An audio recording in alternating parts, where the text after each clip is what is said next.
If you just played a gig and you're down for a chat, grab yourself a drink and we'll sit out the back. It's the beer after the show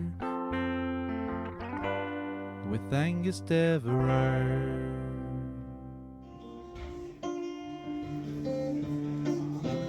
They say they couldn't back living in town without. So he's walking on down the track, didn't want to wait for the podcast. Going straight, giving up on love. But we love him with all our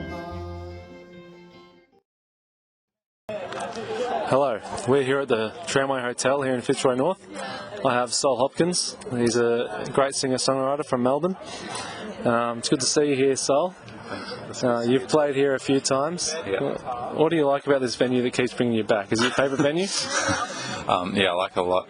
It's very casual. They pay you well, they give you a good rider, and all the gigs are free.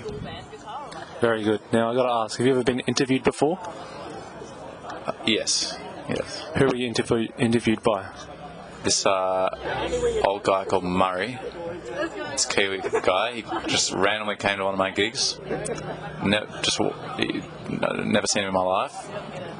He walks in and comes up to me and says, I won't do the Kiwi accent, but he says, I'm working on a little passion project video thing. And I'd like to interview you. And he interviewed me. He asked for my email and I gave him my email and he said he'd send me the interview, and he never did. That's no good. Oh, well, I'm just going to get straight into the hard-hitting questions. So, when did you start your musical journey, Sol? I did recorder when I was in grade 2. Yeah. And was that it, the recorder? That was the start. Okay. That was the question. He's bitey, this one.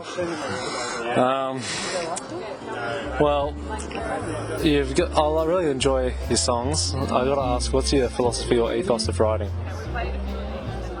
If you have one. One is maybe everything has to be catchy. Everything's catchy. Mm-hmm. Yeah.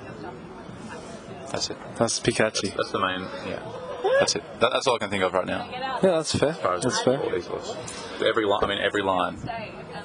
Every line has to be every single thing has to be catchy. No filler. No filler or killer. Yeah.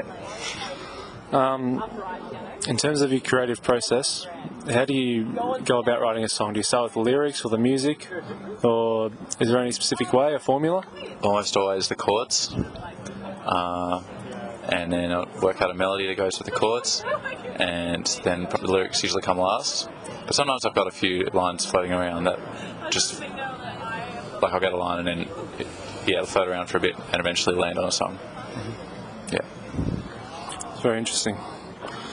So, with your lyrics, do you usually draw on personal experience, or do you tend to write narratives? I think narratives, but you can't help but put a little bit of yourself into every song, you know. Yeah. So I think the actual characters and the plot might be fabricated, but the feeling is real. Mm-hmm. Just common human experiences. Yeah. It's real. It's in here, you know. Yeah. You know, I might not have gone to Saigon and done whatever that guy did, but I feel what he feels. Yeah. Yeah. Absolutely. What have you found that's worked and not worked in your creative process? I don't know, that's a tricky question. I'm not sure how to answer that one. Worked or not worked in my creative process? So you don't think there's been any road bumps in your songwriting through the years, or? Oh no, I think I used to always be too scared to make something poppy. I was saying before, everything has to be catchy, but but then I realised like I love ABBA, and I love Hall & Oates and stuff. Like, why not? Mm-hmm. That music makes me feel good, so why not emulate it? Yeah, absolutely. No shame. No shame. Speaking of influences, can you single out an album or an era or an artist that's influenced you the most through the years?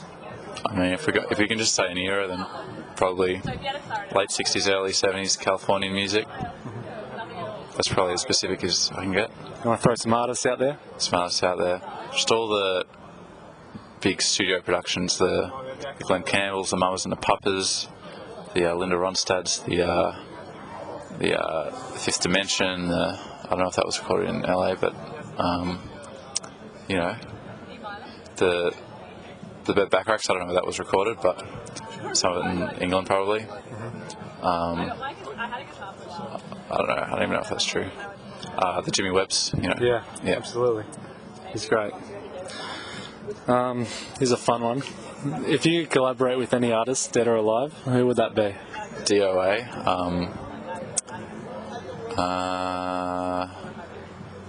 I don't know, probably Paul McCartney or something. Yeah. Or Brian Wilson. I don't know, very boring, but Well, they're great for a reason, aren't they? yeah. Now, one for the fans out there.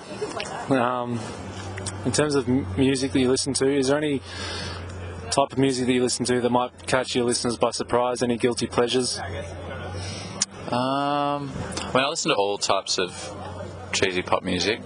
Not like much current stuff, but you know, a lot of songs that get clowned I think are fantastic. Like I think Boys of Summer's a fantastic song. Oh, no. I think Afternoon Delight's a fantastic song. I agree. You know, I think Perfect Stranger by Madonna's a fantastic song.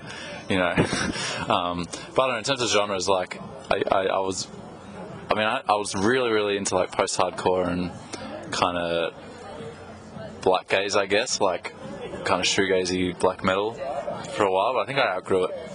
But I was really into it for a fair chunk of time. Yeah, you can't really hear too much of that kind of influence in your music now. No, you can't, Angus, no, you can't. Yeah.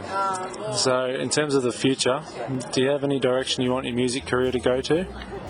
I'd like to get more gigs. I want to get more support slots for other people. I want to record for other people. I want to finish my album and release my album. Yeah, those are my goals. Yeah. Very good.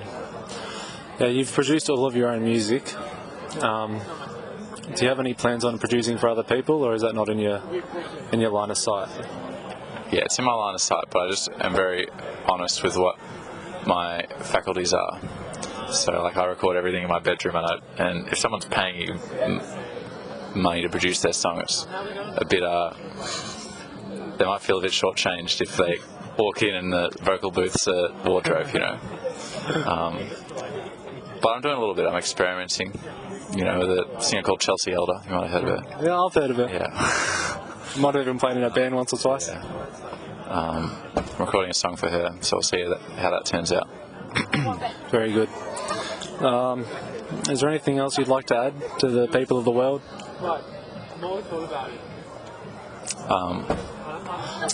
No. Nothing to say. Well, that was... Told me to prepare an inspirational quote or something. No, we don't have time for preparation here.